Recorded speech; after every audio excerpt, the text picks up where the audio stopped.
Hello, I'm your host, Tinfoil Tom, and today we listen to some sounds from hell.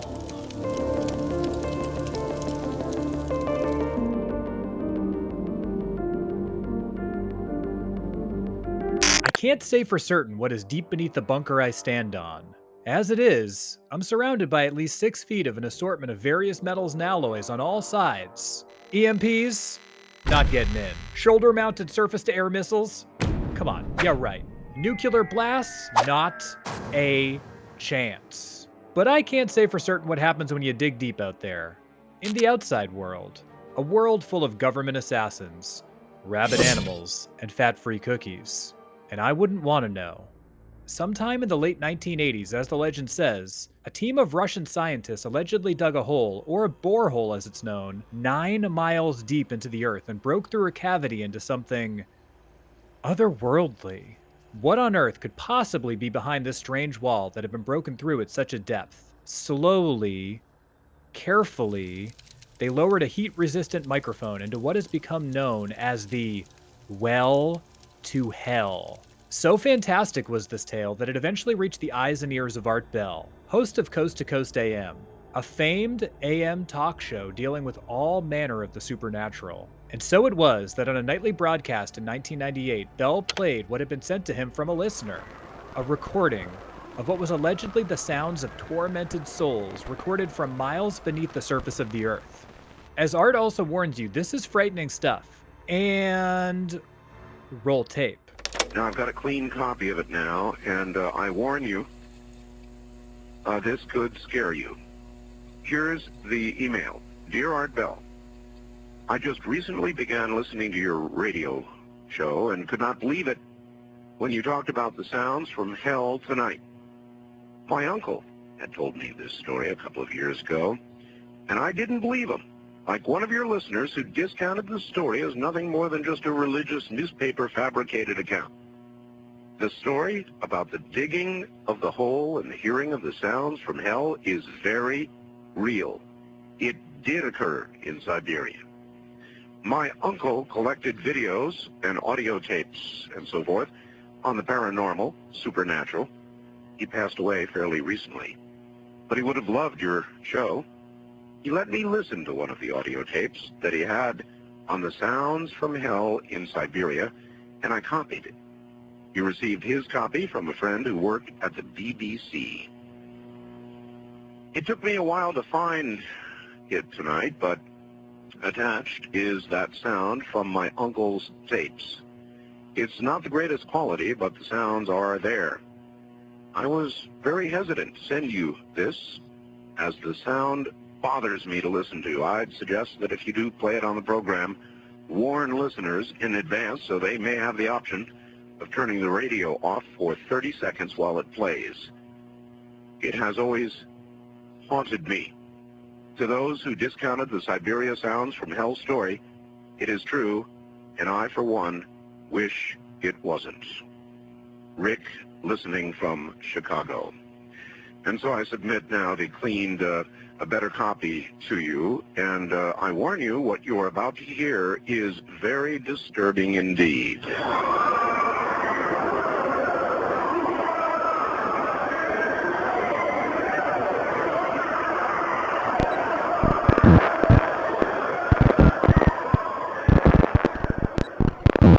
Really, really scary stuff.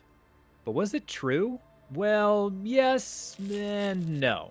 Digging deeper, so to speak, the legend of the well to hell seems to have been perpetuated by the Trinity Broadcasting network, which is described as the world's largest religious television network. The controversial television network paved the way for modern televangelism, and its founder, Paul Crouch, was steeped in controversy for most of the time running the company, mostly in regards to his rather lavish lifestyle and extravagant facilities while running a network at least partially funded by viewer support. The facts seem to point to a Finnish magazine running a story about the supposedly hellish sounds coming from deep within the earth being the primary source for the tale, and the editors from TBN, knowing this would be a big story for the network, while also cementing the belief in a hell for sinners, jumped on running the piece. Those juicy donation dollars were at stake here. And it was a huge hit for the network when it first aired in 1989. and really set in stone the legend. Not all was as it seemed, however, as radio show host Rich Bueller uncovered.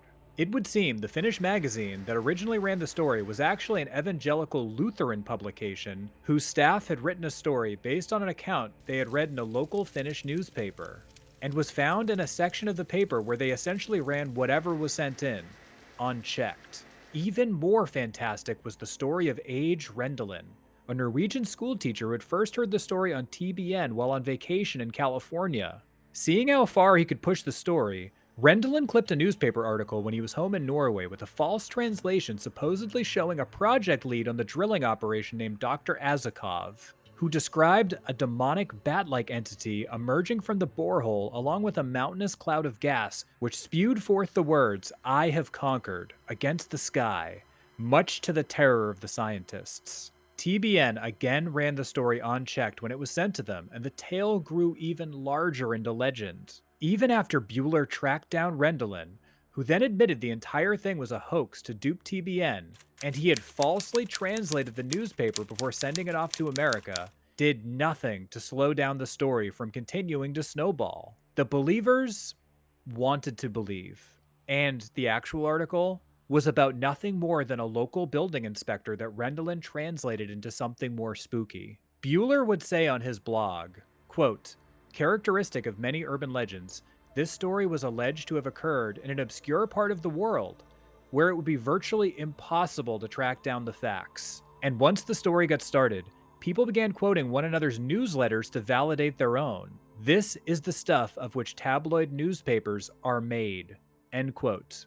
But what about the sounds that were played on Coast to Coast? According to myth-busting website Skeptoid, the sounds actually come from the 1972 horror film Barren Blood, and were distorted beyond recognition, looped and altered to give it that deep portal to hell flavor. And here I thought only Guy Fieri could do that. One-way trip to Flavortown, baby! Deep drilling is indeed real, and many believe the original borehole which spawned this hellish story was the Kola Super Deep Borehole. We never made it past 7.6 miles deep into the earth, not the 9 miles claimed by the Well to Hell, and it wasn't in Siberia. The Kola drilling site is actually in another part of Russia that borders Finland and Norway, which explains those local papers. They would have run stories about the drilling at the time, and apparently added some flair of the unknown to spice things up a bit. As for the sounds from hell, like always, I'm going to let you, the viewer, be the judge. Fact or fiction, true or false,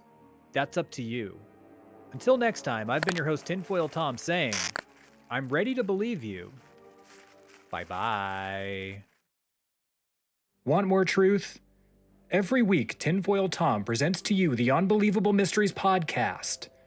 Link to that show is in the description of this video. Thank you for all the support and encouragement. It really means a lot to me.